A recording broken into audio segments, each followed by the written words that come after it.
The Philippines, an archipelago of over 7,000 islands, is a land steeped in vibrant culture and ancient traditions. Woven into the fabric of its history are captivating tales of mythology, passed down through generations. These myths, rich in symbolism and folklore, offer a glimpse into the beliefs, values, and fears of the Filipino people. From fearsome creatures to benevolent deities, Filipino mythology is a captivating tapestry of enchantment, waiting to be explored.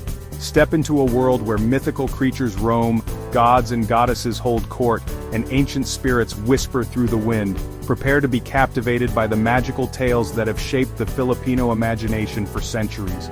Welcome to the enchanting realm of Filipino mythology. To truly appreciate the richness of Filipino mythology, one must first understand the archipelago's unique history and culture. The Philippines, an archipelago of over 7,000 islands, is a land of diverse landscapes and seascapes. From the lush mountains and dense forests to the pristine beaches and vibrant coral reefs, the natural beauty of the Philippines is breathtaking. This geographical diversity has played a crucial role in shaping the cultural and mythological landscape of the country. Situated in Southeast Asia, the Philippines boasts a diverse cultural heritage, influenced by indigenous beliefs, Hindu-Buddhist traditions, and Spanish colonialism. The arrival of the Spanish in the 16th century brought about significant changes, introducing Christianity and European customs. However, the indigenous traditions and beliefs remained resilient, blending with the new influences to create a unique cultural tapestry. Festivals, dances, and rituals are vibrant expressions of this rich heritage, showcasing the harmonious coexistence of various cultural elements. This blend of influences resulted in a rich tapestry of customs, beliefs, and stories. Filipino mythology is a fascinating amalgamation of indigenous animistic beliefs, Hindu-Buddhist elements, and Spanish Catholicism. Each region of the Philippines has its own set of myths and legends, often centered around natural elements like mountains, rivers, and forests. These stories are passed down through generations, often through oral traditions, and are an integral part of Filipino cultural identity. Before the arrival of the Spanish in the 16th century, the islands were home to various indigenous groups, each with their own distinct set of beliefs and practices. These groups, such as the Ifugao, the Tagalog, and the Visayan, had rich oral traditions that included epic tales, creation myths, and stories of gods and goddesses. These narratives were not just stories but were deeply intertwined with the daily lives and practices of the people, influencing their rituals, agricultural practices, and social structures. Animism, the belief that spirits reside in nature, played a significant role in their lives. The ancient Filipinos believed that spirits, known as anitos or diwatas, inhabited natural features such as trees, mountains, rivers, and even animals. These spirits were revered and often appeased through rituals and offerings to ensure harmony and balance in their lives. The natural world was seen as a living, breathing entity, with every element holding spiritual significance. Spirits were believed to inhabit trees, mountains, rivers, and even animals. These beliefs were not just superstitions but were deeply rooted in the people's understanding of their environment and their place within it. The reverence for nature and the belief in its spiritual essence fostered a deep respect for the natural world, which is still evident in many Filipino communities today. This spiritual connection to nature is a recurring theme in many Filipino myths and legends. These ancient beliefs formed the foundation upon which Filipino mythology would flourish. Over time, as different cultures and influences merged, the mythology evolved, incorporating new elements while retaining its core essence. Today, Filipino mythology is a rich and vibrant tapestry that reflects the country's diverse cultural heritage and its deep connection to the natural world. It continues to inspire and captivate, offering a glimpse into the soul of the Filipino people. Among the most iconic creatures in Filipino mythology is the Bakunawa, a gigantic sea serpent often depicted with a gaping mouth, whisker-like appendages, and a serpentine body. This fearsome creature was believed to dwell in the deepest parts of the ocean, emerging from the depths to devour the moon, causing eclipses.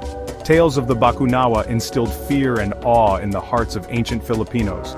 People would gather together, making loud noises and banging on pots and pans to scare the serpent away and prevent it from swallowing the moon entirely. This tradition highlights the importance of celestial bodies in Filipino mythology and the belief that humans could influence the natural world through their actions. Section 4, Aswang, Shapeshifting Terrors in the Night. While the Bakunawa instilled fear from the depths of the sea, another creature, the Aswang, terrorized Filipinos from the shadows. The Aswang is a shape-shifting creature, often taking on the form of an animal such as a dog, pig, or bat during the day, only to transform into a monstrous being at night to prey on unsuspecting victims. Tales of the Aswang are often told to instill fear and caution, particularly to children.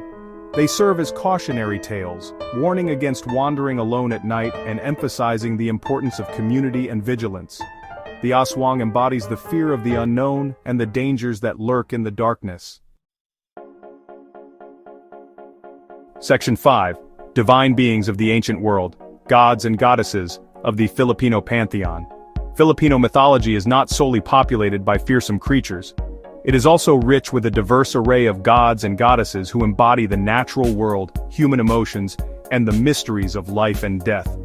These deities were central to the spiritual and cultural life of ancient Filipinos, influencing their daily activities, rituals, and worldview. The ancient Filipinos also believed in a pantheon of gods and goddesses, each representing various aspects of nature, human behavior, and the cycle of life. These deities were not distant or abstract, they were deeply intertwined with the everyday lives of the people. From the growth of crops to the phases of the moon, every element of existence was seen as being under the influence of these divine beings. These deities, revered and respected, played an integral role in the lives of the people. They were honored through various rituals and ceremonies, which were often community events that reinforced social bonds and cultural identity. The gods and goddesses were seen as protectors, providers, and guides, offering wisdom and support in times of need. Bathala, also known as Abba, reigned supreme as the creator deity, responsible for the creation of the earth and humankind. He was the highest god in the Tagalog pantheon, often depicted as a benevolent and powerful figure who watched over the world and its inhabitants. Bathala's influence was seen in the natural order and the harmony of the universe. Other deities included Idianale, the god of agriculture, who was invoked for bountiful harvests and the fertility of the land. Farmers and those who worked the soil would offer prayers and sacrifices to Idianale, seeking his favor to ensure that their crops would grow strong and plentiful. Sidapa, the god of death, was a more enigmatic figure. He was believed to reside on Mount Majaas, where he determined the fate of souls. Sidapa was not seen as a malevolent force but rather as a necessary part of the cycle of life, guiding the dead to the afterlife and ensuring the balance between the living and the deceased. And Mayari, the goddess of the moon, was a symbol of beauty and strength. She was often depicted as a radiant figure who illuminated the night sky, providing light and guidance in the darkness. Mayari's phases were closely observed, and her influence was felt in the rhythms of nature and the cycles of time. These gods and goddesses, often depicted with human-like qualities and flaws, provided a framework for understanding the world and one's place within it. They were not just distant figures to be worshipped but were seen as relatable beings who experienced emotions, made decisions, and interacted with humans in meaningful ways. This rich tapestry of deities helped the ancient Filipinos navigate the complexities of life, offering stories and lessons that have been passed down through generations. Section 6. Whispers of the Mountain, Maria Makiling, and the Enchanted Mount Makiling. One of the most enduring and beloved figures in Filipino mythology is Maria Makiling, an ethereal spirit or diwata said to reside in Mount Makiling, a dormant volcano located in Laguna, Philippines. Her presence is deeply woven into the cultural fabric of the region, and her story has been passed down through generations, capturing the imagination of both young and old alike.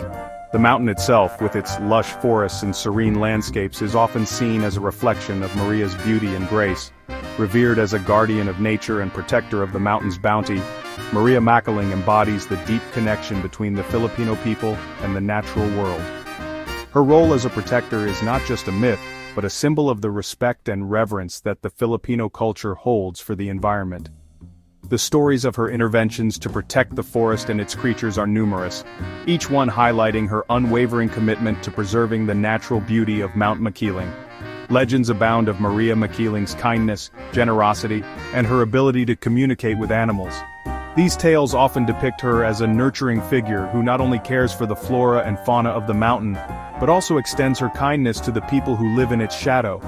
Her ability to communicate with animals is seen as a testament to her harmonious relationship with nature, a relationship that is both mystical and deeply rooted in the cultural consciousness of the Filipino people.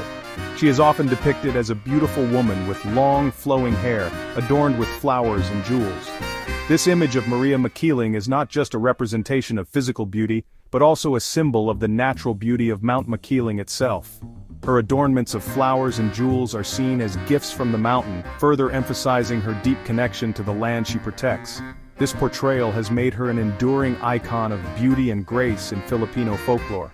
Stories of her encounters with mortals, often hunters or woodcutters who ventured into her domain, highlight her wisdom, compassion, and her role as a guardian of the mountain's delicate ecosystem. These encounters are not just tales of interaction, but lessons in respect and harmony with nature. Maria Makiling's guidance to those who enter her realm is often seen as a reminder of the delicate balance that must be maintained between humanity and the natural world. Her wisdom and compassion in these stories serve as moral lessons, teaching the values of respect, kindness, and stewardship of the environment. Don't forget to like and subscribe for more.